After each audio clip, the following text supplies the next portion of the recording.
What's up, everybody, and welcome back to another video from Pink Tourmaline. And man, I've been waiting a couple days to make this video. My mind has been officially blown. There is this incredible book that I just started reading. Thank you to whoever it was in the comments that recommended me buying this book. It's a very short read, although that being said, I'm still not even done with it, about halfway done. It's called Leaving the Trap, How to Exit Reincarnation Cycle by Isabella Green, and very, very fascinating to say the least. Now, this is my first time dipping my toe into a book about this entire process of the reincarnation cycle, the trap, the reincarnation trap, as it were. And for those of you guys who are new to the channel, this is all new to me within the last month and a half. I didn't even know about this theory. In fact, when I first began this channel, it was more of an exploration and a deep dive of the countless number of near-death experiences, or NDEs, that have been gathered, and specifically focusing on all the positive messages that are reiterated over and over, the messages of love, of empathy, and the way that life is a school and we're meant to just simply be here to learn, to elevate and grow and raise our soul's vibration so we can then progress to the next level. And I felt really good about this idea. It seemed to make sense to me until I stumbled upon a video from David Icke, made a video about that, saying why I didn't fully buy into this idea that we're in some sort of a trap and in some sort of a simulation, if you were, that is designed to keep us coming back over and over and over. And that while there is a purported purpose of spiritual growth, it's a hoax, more or less. And we're not here for any sort of spiritual ascension, but instead we are here because we are serving as some sort of a food source in terms of our energy and the energy that we emit, especially negative energy in particular. Crazy. So I stumbled upon that. People then said, well, you need to check out Gnosticism. You need to check out this book called Leaving the Trap, and so on and so forth. And I've gone down this rabbit hole, and I didn't want to accept it. And I'm still, listen, I also want to make it clear that I'm not saying that this is it. This is 100% the truth. I pride myself on being open-minded and constantly being flexible, hopefully enough to learn and take on new information as it comes. And this is part of that journey. In real time, you're seeing me confronted with it, and I'm trying to understand it and break it down. But I got to say, there are some things in Gnosticism that I've discovered that resonate with me much more so than anything I've ever learned before, in terms of mainstream religions. It's by a landslide. And then also, this idea is now, although it was very difficult to digest and accept at the beginning, it's now starting to make sense with me on some deeper level. And that's a lot of what I'm trusting in, is my intuition. So without further ado, we're going to go into some of the basics of the book and some of the key principles. This is not going to be a super deep dive, but just some of the main ideas of what is this trap, what is this reincarnation cycle. Last thing I want to say, and before we dive into it, is it's very interesting that I was thinking about this the other day too. We've now built into this society this idea of naturally dismissing accounts or dismissing anecdotes or dismissing stories from people unless it can be vetted by a scientific study. And when things are disseminated or discussed that can't be scientifically tested, it's so funny. We naturally say, well, yeah, but that person could have been making it up. That person could have this could be an isolated thing. And we just dismiss it. And I don't know if this is by design or not, but I wonder if now that we've accepted this paradigm and say only specific institutions or specific methodologies can verify the credibility of certain claims, by submitting to this idea, man, we lose so many potential narratives and so many possible ideas about what's going on.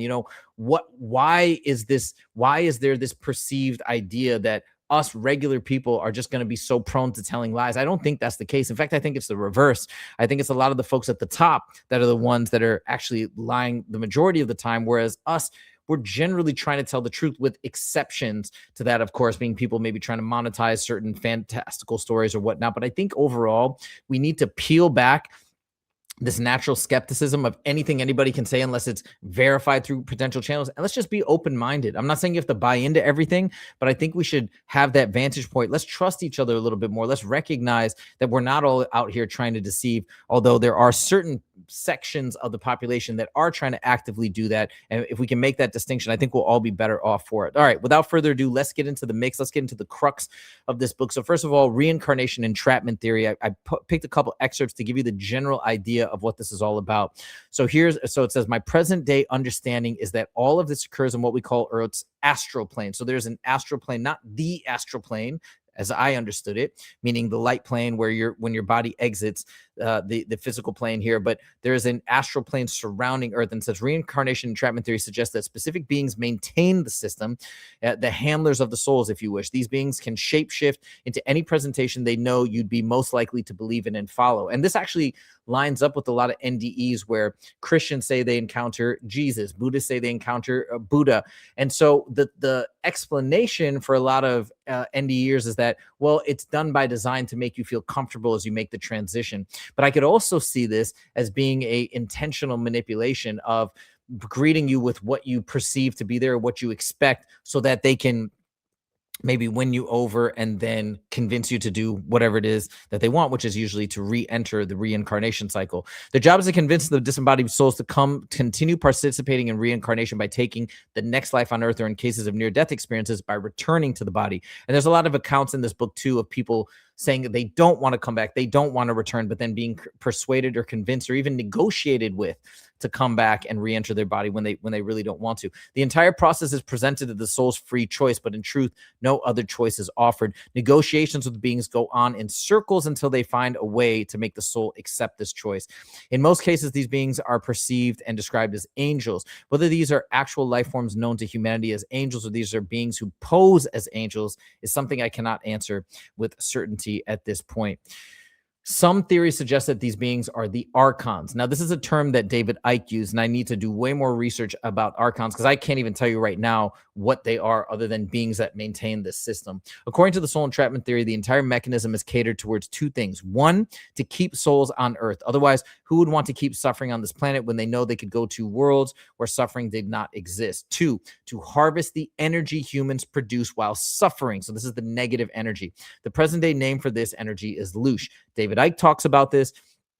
I've heard other folks talk about this as well. And I believe the creator of this term was Bob Monroe of the Monroe Institute. She says, if you look up the definition, you will find something like this. Loosh is the energy of human beings that other entities can utilize to feed on. So it's some sort of a vibrational energy, like a food source. You know, I thought about this in relation to our food sources on Earth, cattle, livestock, etc. I'm like, well, why does the world have a lot of beauty in it? Why does the world have, like, I love my life, for example. I've really enjoyed my life, continuing to enjoy my life.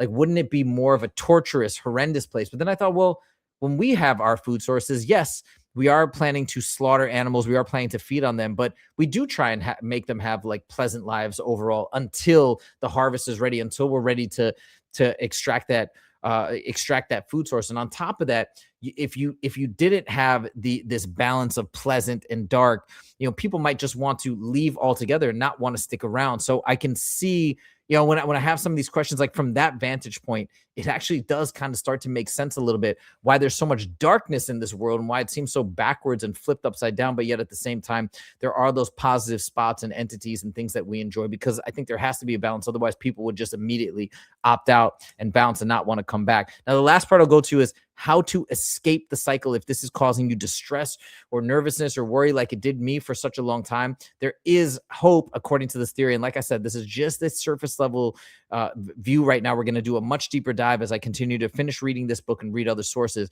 So this is the whole reincarnation cycle entrapment theory true. This is based on a hypnosis-induced therapy session. Yes, all of it. Can I get out? Yes, you can. How? Know that you have a different choice. Decide on your choice while alive. Make a strong agreement with yourself and stand your ground. Oops.